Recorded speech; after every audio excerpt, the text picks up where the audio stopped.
మంచిది. ప్రభైన యేసుక్రీస్తు ఘనమైన నామంలో ఈ ఉదయకాలపు శుభములు తెలియచేస్తున్నాం. అందరికీ ప్రైస్లాడమ్మా. మరి దేవుడు ఇచ్చిన మహాకృపను బట్టి మీ ఎదుట ఉదయకాల సమయంలో దేవుని మాటను వాక్యమును మీ ఎదుట పంచుకోవడానికి దేవుడు చూపించిన మహాకృపను బట్టి దేవాది దేవునికి వందనాలు చెల్లిస్తున్నాం. ప్రతి ఒక్కరికి ఈ మాటలు వింటున్న ప్రతి ఒక్కరికి ఉదయకాలములో ఈ దినము శుభము కలుగునుగాక. మంచిది. యెషయా గ్రంథము 41వ అధ్యాయము 10వ వచనంలో దేవుడు చక్కటి మాటను అనిపిస్తున్నాడు.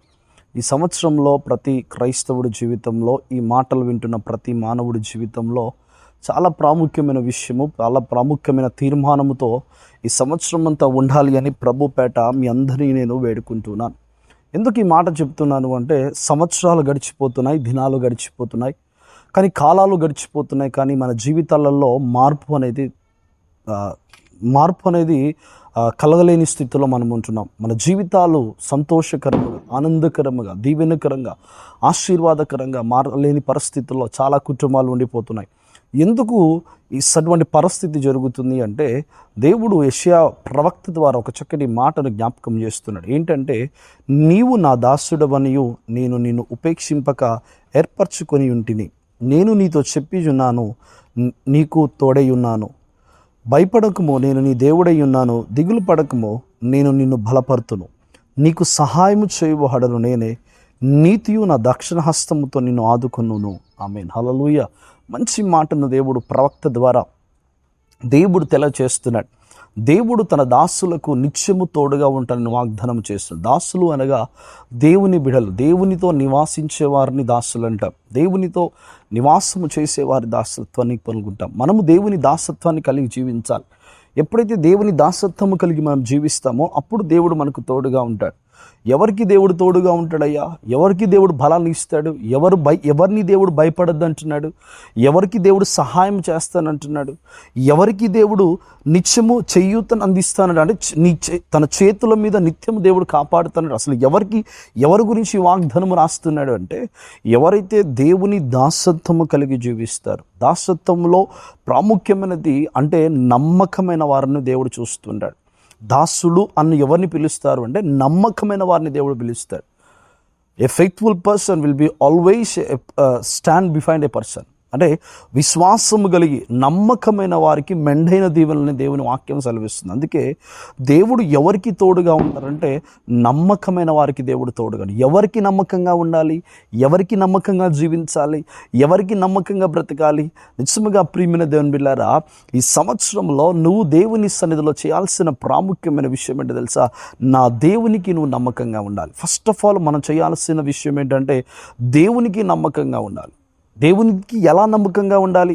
ప్రతి విషయంలో, ప్రార్థనలో, వాక్యంలో, దేవుని సన్నిధికి వెళ్ళటంలో, దేవుడిచ్చిన ఆజ్ఞలలో, దేవుడు మన కొరకు మనము దేవునికి ఇచ్చిన మాటల్లో, దేవుని కొరకు మనం జీవించటంలో, దేవుని కొరకు మనం ముందుకు సాగటంలో, అన్ని విషయాల్లో దేవునికి నమ్మకంగా ఉండాలి.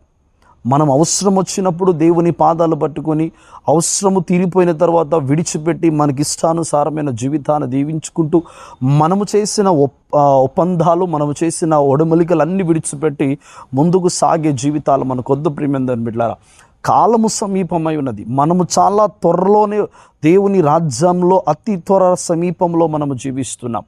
కనుక ఈ సమీపమైన జీవితంలో మనం ఏముండాలంటే, నమ్మకముగా దేవుని సన్నిధిలో ఉండాలి. మన కుటుంబానికి, లోకంలో నమ్మకం, మన వృత్తిలో నమ్మకంగా ఉండాలి. మనం చేసే పనిలో కూడా నమ్మకంగా ఉండాలి. చిన్న వాటిలో కూడా మనం నమ్మకాన్ని కోల్పోతున్నప్పుడు దేవుడు ఏమంటారు సార్? ఎవరైతే నమ్మకముగా జీవిస్తారో వారికి నేను తోడుగా ఉంటాను. మనం ప్రియమైన దేవుని బిడ్డలారా, దేవుని వాక్యం వింటున్న ప్రియమైన సహోదరి, సహోదరుడా, నీవు దేవునికి నమ్మకంగా ఉండాలి. నువ్వు చేసే పనికి నమ్మకం, నీ కుటుంబానికి నమ్మకంగా ఉండు, నీ బిడ్డలకు నమ్మకంగా ఉండు. నమ్మకముగా ఉన్నప్పుడు రివార్డ్స్ తక్కువగా ఉండొచ్చు, కానీ ఆ నమ్మకము ఒక దినమున నిన్ను, నీ కుటుంబాన్ని ఆశీర్వాదకరంగా ఉన్నది. నీతిగా బ్రతకటం నేర్చుకో. నీతిగా బ్రతకటం ద్వారా నీకు మెప్పులు, బహుమానాలు రాకపోవచ్చు, కానీ నీతిగా జీవించటం ద్వారా నా దేవుడు నీకు తోడుగా ఉంటాడు. నా దేవుడు నిన్ను బలపరుస్తాడు. నా దేవుడు నీకు సహాయం చేస్తాడు. నా దేవుడు నిన్ను ఓదారుస్తాడు. నా దేవుడు నీకు తన చేతుల మీద నిన్ను చెక్కుకొని ఉంటాడు. అందుకే దేవుడు చెప్తున్న మాట, నీవు దేవునికి నమ్మకంగా ఉండు. అబ్రహాము దేవునికి నమ్మకంగా ఉన్నాడు కనుక ఆశీర్వదించబడ్డాడు. 12 మంది శిష్యులలో 11 మంది దేవునికి నమ్మకంగా ఉన్నారు. ఒక్కడు మాత్రమే దేవునికి వెన్నుపోటు పడటం ద్వారా ఆ వెన్నుపోటు తన జీవితాన్ని పాడు చేసి దేవునికి నమ్మకత్వాన్ని కోల్పోయినప్పుడు మన జీవితంలో అనేకమైన విషయాలు మనం కోల్పోతూ ఉంటాం. అనేకమైన విషయాలు సంసోను జీవితంలో చూసుకున్నట్లయితే దేవునికి నమ్మకంగా ఉన్నంతసేపు విజయము విజయము విజయము విజయము, సంతోషము సంతోషము సంతోషం. ఎప్పుడైతే నమ్మకాన్ని తన బలమును ఆసరగా తీసుకొని తన సొంత నిర్ణయము తీసుకున్నాడో ఆ సొంత నిర్ణయం ఏం చేసిందో తెలుసా? తన జీవితాన్ని పాడు చేసింది. నా ప్రియమైన దేవుని బిడ్డలారా, మనమందరము కూడా మనం ఆలోచన ఏది తోచితే ఆ ఆలోచనలో వెళ్ళిపోతూ ఉంటాం. మనకి ఏది నచ్చితే ఆ ఆలోచనలో బ్రతుకుతూ ఉంటాం. మనకి మనసుకి మైండ్కి ఏది వస్తే అదే మనము నిజమైనది అని గుడ్డిగా మనం వెళ్ళిపోతూ ఉంటాం. నా దేవుడు పిలుపుకు నమ్మకంగా ఉండు. నా దేవుడు ఏర్పరచుకున్న దానికి నమ్మకంగా ఉండు. నువ్వు దేవునికి నమ్మకంగా ఉంటే ఆటోమేటిక్గా నీకు అన్ని దేవుడు సమకూరుస్తాడు. ఈ సంవత్సరంలో నీవు నేర్చుకోవాల్సిన విషయం ఏంటో తెలుసా? నా దేవునికి నువ్వు నమ్మకంగా జీవించు. ఎప్పుడైతే మనము నమ్మకంగా నీ కుటుంబం కనీసం నీ భర్త పిల్లలు నమ్మకంగా కుటుంబం ఉంటే ఆ కుటుంబం ఎప్పుడు సంతోషంగా ఉంటుంది. కనుక ఈ చక్కటి ఉదయకాల సమయంలో దేవుని మాటలు వింటూ నా ప్రియమైన దేవుని బిడ్డలారా, నా దేవునికి నువ్వు నమ్మకంగా ఉండు. నా దేవునికి నమ్మకంగా ఉంటే నా దేవుడు చెప్తున్నాడు, నేను నీకు తోడుగా ఉంటాను, నేను నీకు నీడగా ఉంటాను, భయపడకు, నిత్యము నేను నిన్ను కాపాడుతా.